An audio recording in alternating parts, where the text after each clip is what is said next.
नमस्कार। जय गुरुदेव, जय गायत्री माँ। पंडित श्री राम शर्मा आचार्य वाङ्मय 32 रामायण की प्रगतिशील प्रेरणाएं। स्वाध्याय के क्रम में हम पढ़ रहे थे कल दाम्पत्य की महत्ता। इसी क्रम में आज हम पृष्ठ क्रमांक 2.82 से स्वाध्याय करेंगे। राम भगति रत नर अरु नारी, सकल परम गति के अधिकारी।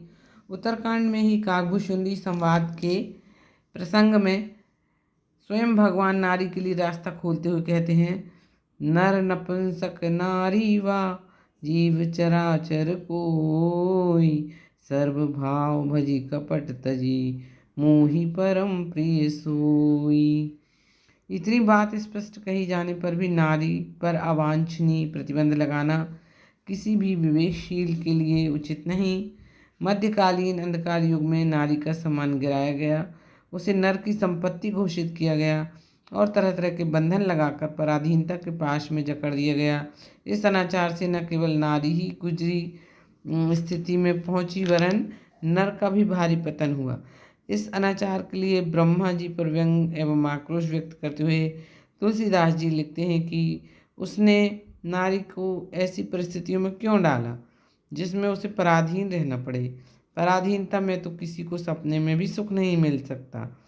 कत विधि रची नारी जग माही, पराधीन सपने सुख नाही। आदि शक्ति नारी की वंदना में सीता जी को माध्यम मानकर तुलसीदास जी कहते हैं, आदि शक्ति जहि जग उपजाया, सो अवतरहि मोरी यह माया। जनक सुता जग जननी जानकी, अतिशय प्रिय करुणा निधान की। जाके जुगपद कमल मनावऊँ, जासु कृपा निर्मल मति पावऊँ। जानकी जगजननी है, भगवान की अतिशय प्रिय है। उनके चरण कमलों की वंदना करने से अति महत्वपूर्ण लाभ निर्मलमति के रूप में मिलता है। नारी को सीता का प्रतीक माना गया है। अपनी विशेषताओं के कारण उसे भगवान का अति प्रिय माना जाए, उसके चरण कमलों को ही निहारा जाए तो निर्मल विचारधारा उपलब्ध होती है। मानस में नारी की श्रेष्ठता और अधिकारों का समर्थन केवल सैद्धांतिक ही नहीं बल्कि क्रियात्मक भी है। पत्नी को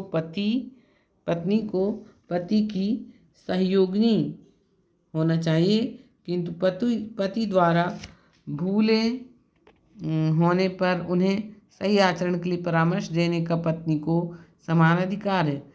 पतिव्रता होने का अर्थ पति की अनुचित बातों का भी समर्थन करना नहीं है, न उसकी अनुचित आज्ञाओं के पालन का ही औचित्य है। कुमारगामी भ्रष्ट चिंतनरत पति को पत्नी उसी प्रकार उद्बोधन कर सकती है जिस प्रकार पति पत्नी का करता है। मंदोदरी, कौशल्य आदि ने अपने पतियों को समय समय पर रोका और समझाया है। राम वनगमन के समय राम विरह की अत्यंत धधकती ज्वाला को कौशल्या माँ ने हृदय में दबाकर पति को सांत्वना देने में रंच मात्र भी शिथिलता नहीं दिखाई। उसने राजा की बिगड़ती हालत को देखकर समझ लिया कि अब इनका बचना कठिन है, तो भी उन्हें समझाया। और धरी धीर राम महतारी, बोली वचन समय अनुसारी। करण धार तुम अवध जहाजू, चढ़ऊ सकल प्रिय पथिक समाजू। धीरज धरई तो पाए पारो, नाहित बूढ़ ही सभी परिवारो। मंदोदरी रावण को नीति का मार्ग छोड़कर श्रेष्ठ मार्ग अपनाने के लिए खुलकर समझाती है। उसने कहा, हे स्वामी, राम विरोध त्याग दो और मेरा कहा मानकर क्रोध को छोड़ दो। सीता को राम के लिए वापस कर दो और उनसे क्षमा मांग लो। पुत्र को राज्य सौंपकर वन में जाकर ढलते जीवन के धर्म कर्तव्यों का पालन करो। कंत करश हरिसन परिहरहूँ, मोर कहा अति हित ही अधरहूँ। राम ही सौंपी जानकी, नाई कमल पदमात। सुत कहूँ राज समर्पी, बन जाई भजहु रघुनाथ। रावण शोक वाटिका में सीता को प्रलोभन देकर अपनी ओर आकर्षित करना चाहता है, किंतु सीता जी उसे मुंह तोड़ जवाब देकर निरुत्तर कर देती हैं। तब वह खींचकर सीता को मारने दौड़ता है। उस समय मंदोदरी उसे नीति वचन बताकर समझाती और रोकती हैं। सुनत वचन पुनि मारन धावा, मैं तनया कही नीति बुझावा। सती मंदोदरी पति को वर्णाश्रम धर्म के अनुसार मोह छोड़कर वानप्रस्थ जीवन अपनाने की सलाह देती हैं और दृढ़तापूर्वक कहती हैं कि मेरा कहा मानोगे तो आपका यश बढ़ेगा। संत कहीं असनीति दसानन, चौथे पन जाए नृप कानन। जो पिय मानहु मोर सिखावन, सुजस होई तिह पुर अति पावन। नारी का कहना न मानने, उसकी सीख पर ध्यान न देने और भर्त्सना करती हुई रामायण कहती है कि मूढ़ बाली ने अपनी पत्नी का परामर्श नहीं माना, इससे उसकी दुर्गति ही हुई। राम कहते हैं कि अहंकारी ही नारी की उपेक्षा करते हैं।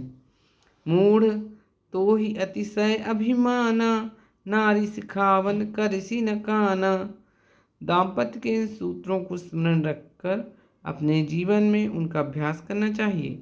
नर नारियों का एक दूसरे के प्रति पवित्र सम्मानास्पद दृष्टिकोण रखना तथा तदनुसार व्यवहार करने का प्रयास करना चाहिए।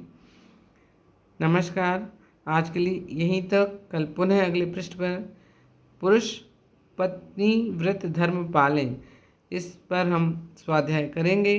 तब तक के लिए जय गुरु।